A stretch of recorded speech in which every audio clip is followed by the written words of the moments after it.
All right, welcome to Talkin Investing. I am Tom, and as always, this is not financial advice. Today, I want to talk about Iris Energy, stock ticker IREN. They are a Bitcoin mining company. They put out a press release yesterday that I think was extremely confusing. I want to go through and explain what it means. I don't think I've ever seen anything quite like this. So I want to go through what the ramifications of what this does to Iris. Their stock is down back-to-back days pretty heavily on this news release, but I want to dig into it and talk about it and see what it really means. So if you're new to the channel, we talk about Bitcoin and the Bitcoin miners all the time, so remember to subscribe and hit the notification bell, especially you're going to want to hit the notification bell for this month because there is a lot of huge news coming up for Bitcoin miners this month. So also, if everybody could please smash the like button, I would appreciate it. Lastly, if you want to become a member, you can join the channel by hitting the join button on YouTube. And if you don't see a join button, you can just press the link below. Members get some members only content. In addition to that, we do a once a week members only live stream. So we look forward to seeing you there. Let's talk about Iris Energy. So I believe what at first glance looks like a very disturbing press release actually may end up playing out in their favor in a big way. So there's some things that have to happen between now and then, but I want to explain what I mean by that. Let's talk about the press release and we'll get into it. Okay, so Iris Energy today announced an update on its financing arrangements as well as a recent opportunity to utilize prepayments made by Bitcoin technology. So the group has limited recourse equipment financing arrangements in wholly owned special purpose vehicles, which have no parent company guarantee or recourse to any other group entities. There is no other debt in this group. So that's the first thing they're starting out right now. They're letting you know, and they're calling them special purpose vehicles, but essentially what Iris Energy did was set up a bunch of wholly owned subsidiaries. Those subsidiaries then borrowed money from the bank. The bank has recourse on the equipment that they bought those monies for, but they do not have any further recourse back to Iris Energy itself. So Iris is not guaranteeing those loans. All they're doing is collateralizing the equipment that they borrowed the loans against. That is a massive, massive difference, which means the parent company Iris is not on the hook for any of that debt at all. So the fact that they were able to do this, I mean, it's fantastic. It's brilliant if you're able to do that. I am shocked they were able to find a bank that would give them those terms. They must have done this at the height and the peak of FOMO with Bitcoin because this is a bad deal for the bank. There's just no other way to look at it. And in reality, it's actually a spectacular deal for Iris Energy. Now, we're going to get into details as to what's going on. So they then go on to say the group has $53 million of cash in the bank at October 31st, 2022. So again, they've got $53 million of cash in the bank. That cash is not at risk at all. They will use $0 of that cash to pay off this debt because that cash isn't collateralizing this debt, and the bank has no recourse at that cash. So the company Iris Energy is staying intact. Okay, then this next part is the heart of the matter. So what they're saying here is these subsidiaries, which own these Bitcoin miners, that's really their only asset. They are not producing enough money to pay down the principal and interest due on the debt with the loans that they have. And the assets themselves have decreased in value because a Bitcoin miner is worth just a fraction today of what it was worth probably a year ago when they made this deal. Okay, so let's keep that in mind because that's going to be crucial. Okay, 2.4 exahash of miners and all of the group's data center capacity and development pipeline are unaffected by these financing agreements, which means they can completely default on all of this debt, and it does not affect the rest of their business at all. They also have a $75 million prepayment to Bitmain. It would appear that that is also not a part of the security under these loans, so that money is safe as well, according to this press release. Non-recourse SVP number 1. They have a $1 million loan secured against 0.2 exahash of miners. Non-recourse SPV number 2 has a $32 million loan secured against 1.6 exahash of miners.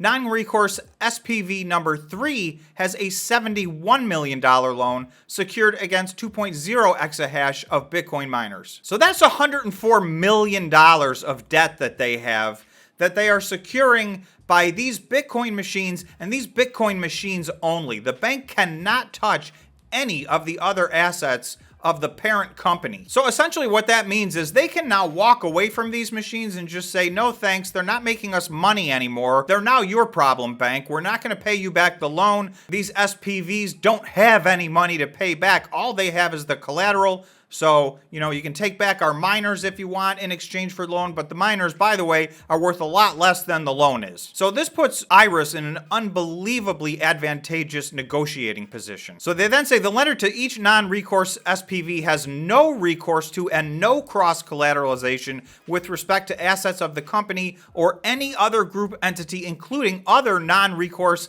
SPVs. All those machines put together are generating $2 million of cash flow, and between principal and interest, they owe the bank $7 million on a monthly basis. So obviously they can't afford that, and there's no reason that they would take money out of the parent company, give it to the subsidiaries, and just lose their money. They have already isolated themselves from all of this risk, so they're now in a position to say, listen, you should renegotiate these terms with us because, if you don't refinance this stuff, we're just going to walk away from it. It's no skin off our back. You can't touch any of our other assets. We still move on. They have 2.4 exahash outside of this. In addition to $53 million in the bank, a $75 million deposit at Bitmain, all that's untouchable. So they're saying we can take it or leave it. Obviously, they prefer to keep going with these. So the bank is probably likely to restructure this debt with them. If they were to do interest-only payments, then it is highly likely Iris Energy would prefer to continue to operate all these machines, own them and operate them, pay the interest that's due on them,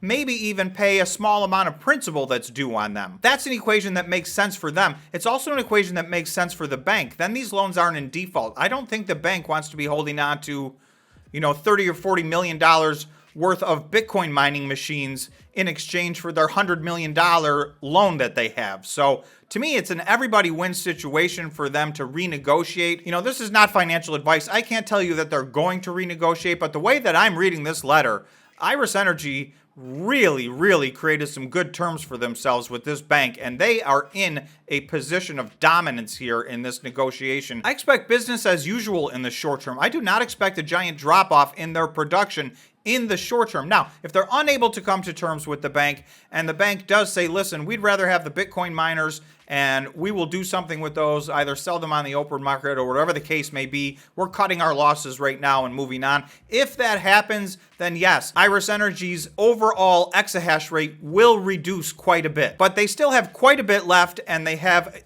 $53 million in cash in the bank and $75 million in deposits. So there's a lot of money left there, and there's a lot of exahash left. So this is a viable business without any of this. It is a different business. It's a smaller business. It would be a step backwards from them. It's not their A-case scenario by any stretch of the imagination, but this is not a deal breaker. This is not, we've seen several companies put out press releases that essentially are saying, they're in deep trouble, highly likely, probably to go out of business or at least into a bankruptcy restructuring. That's not what this letter is saying at all. I don't see Iris being in any danger at all. This hasn't reached the threshold yet for me to be an investor, but again, this is not financial advice. You guys have to decide for yourself. All I'm saying is this is not like the other press releases we've been reading. This is not a we're going out of business press release. This is an incredible deal they made with the bank, and if they have to walk away from it, it looks to me like they're going to be just fine. So I just wanted to do a little bit of a deep dive into that because this was a very unusual press release. There's a lot going on behind the scenes. These are not normal terms at all.